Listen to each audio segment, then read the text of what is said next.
It's been 10 years since the last time I played Los Angeles, if you can imagine.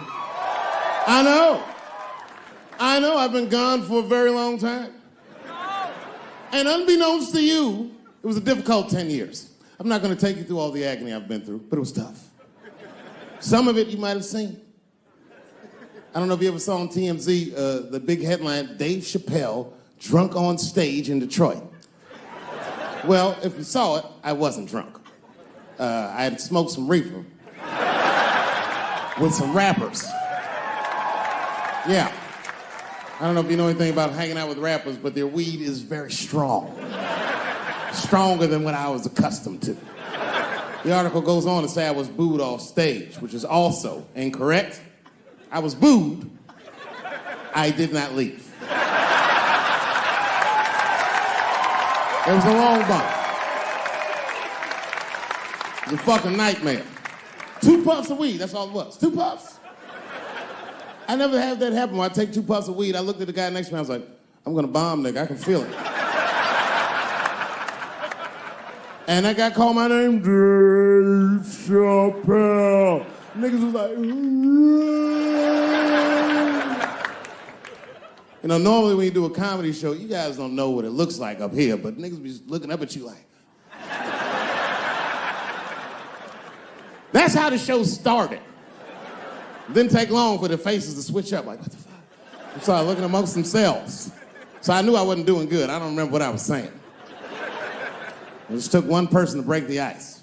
It's a black lady with a Ford Motor shirt on. She stood up suddenly. Fuck you, Dave Chappelle. I said, excuse me? She said, I worked all week for this shit, and this show sucks. And in a weird act of racial harmony, a conservative white guy stood up and backed her up. Yeah! The whole crowd band together and started chanting, we want our money back. We want our money back. I said, oh shit. I snapped out of it. Good people of Detroit, hear me. Hear me now.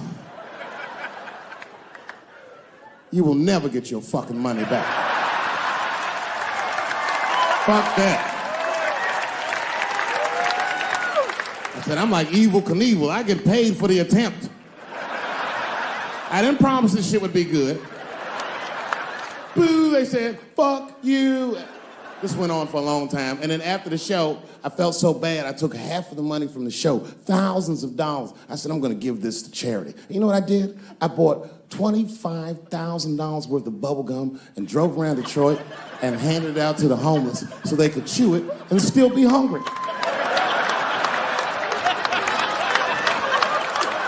I was very mad at Detroit that night. Because not only did I bomb, nigga, I had to go back to the very same room the next night and do it all over again. Fucking nightmare. That would be like if you were having sex with a woman and for some reason, this would never happen, but for some reason, she had a mouse trap in her pussy. You get caught in the trap. And then you gotta fuck her again tomorrow night. I'd still do it, but you know, I'd be careful the next time. The old mouse trap in the pussy trick, eh? Fool me once.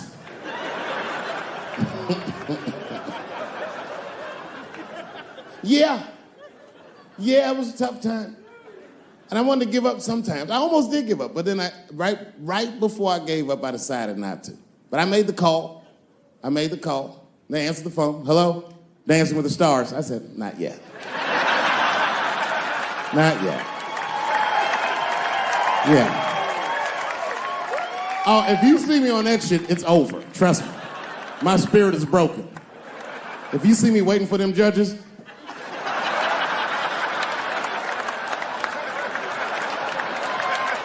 getting critiqued on my cha-cha, fuck that.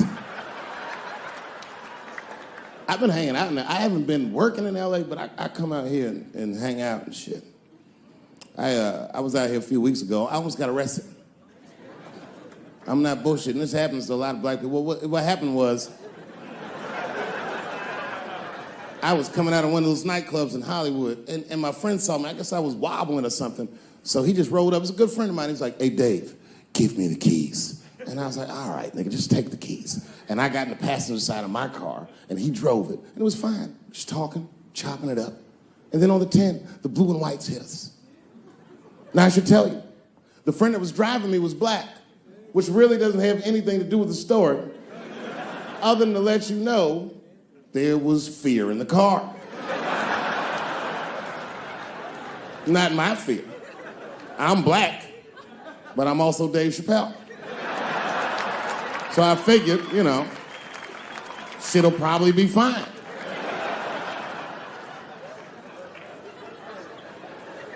Traffic stop started off on the right foot.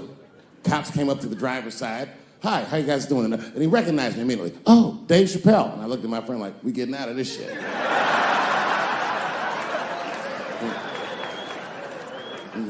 And then he says, you know, you guys were swerving in the lane. Do you mind just stepping out the car for a second? Still no cause for alarm. I looked through the rearview mirror. The body language of the arrest looked good. He was talking. So then I started fucking with the radio. You know, a traffic stop's going good if you listen to the radio when someone else is outside of the car. But then when I looked back in the rearview mirror, something had gone horribly wrong. The motherfucker's back there like. And the next thing I knew, they were stuffing him in the back of the car. And I thought, you know, when anybody would think of a situation like that, oh my God, what is gonna happen to me?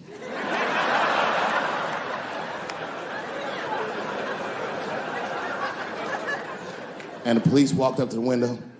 Mr. Chappelle, we had to arrest your friend. He refused to take our breathalyzer test. I said, that motherfucker. Not complying, that's odd. So, officer, what's gonna happen to me? Well, you're fine. We're just gonna have to ask you to step out of the car so we can impound the vehicle and we'll arrange for you to have a ride home. I said, oh, well, nah, I would rather you just give me the keys. They said, well, Mr. Chappelle, your friend already told us he's your designated driver. We can't let you drive in this condition. I was like, no, nigga, I'm good. I'm good. And then suddenly the shit turned into Vegas. He was like, I'll let you blow for it. I said, excuse me? He said, if you blow on my breathalyzer. I said, oh, nigga, I thought you was trying to get your dick sucked. What's going on?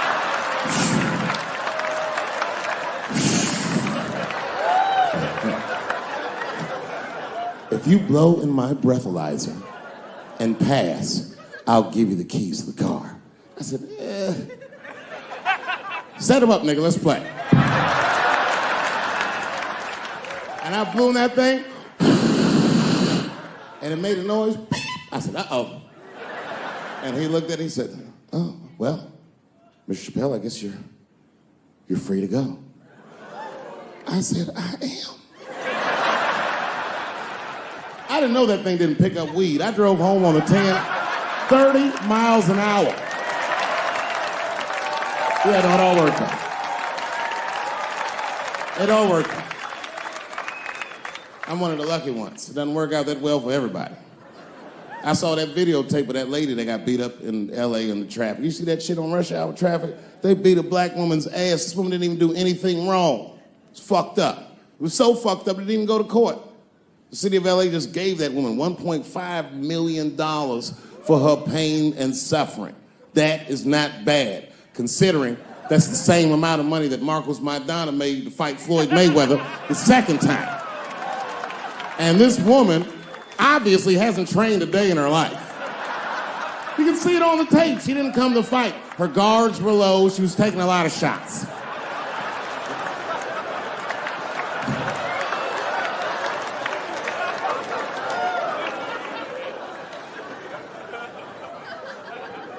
Everybody's mad at police now. I watched that. You see that shit on Netflix? The making a murderer?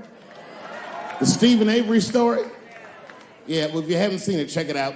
Stephen Avery is in more trouble than any white person in the history of the United States has ever been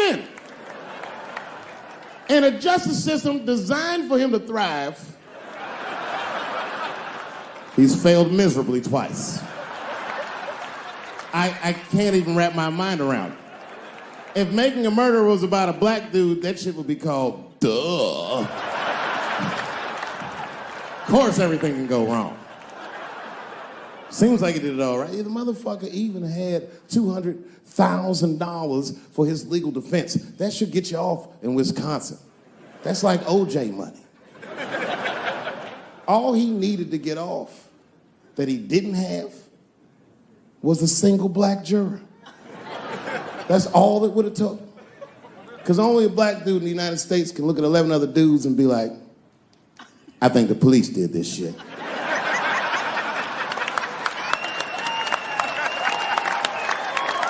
He's fucked up in the game.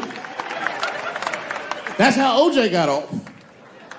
I've been watching that new OJ show. I can't get enough of that shit. Doesn't it bring back good memories?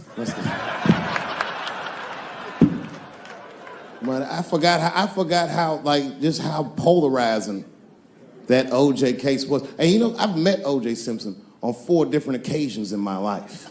And before the end of the show, I will tell you about each of those occasions. The first time I met O.J. Simpson, I was in Santa Monica. Santa Monica? Yeah. I can't believe a black dude was like, Santa Monica. He was the last niggas I was expecting to say that. Let's see your shoes. You got some Vans on, nigga? What you got on? Santa Monica! You?